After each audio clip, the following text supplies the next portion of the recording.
Hello everyone, so this is a very quick tutorial on how to use Canva for your assignment.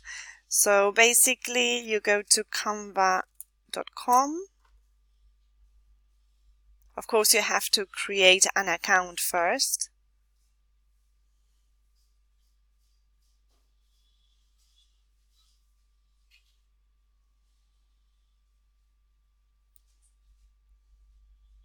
So in this case I already created the account, so you can see my name there.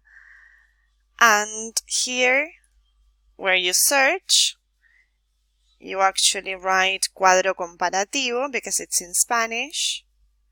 And then you have lots of options, of different options, like templates that you can choose from.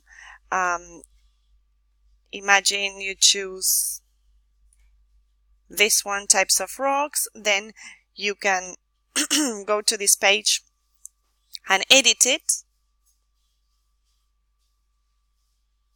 Well, it's taking a while.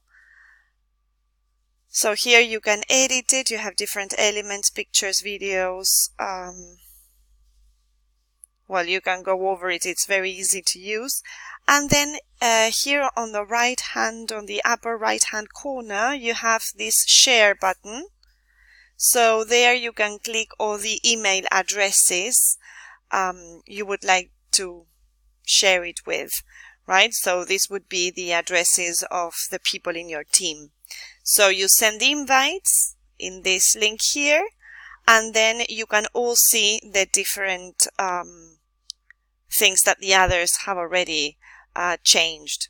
So it's very easy to use,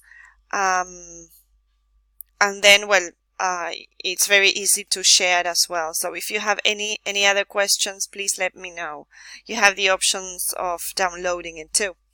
Okay, so that at the end you can download it and upload it into the platform. So well, I hope this has been clear, and if you have any further questions, please let me know. Thank you.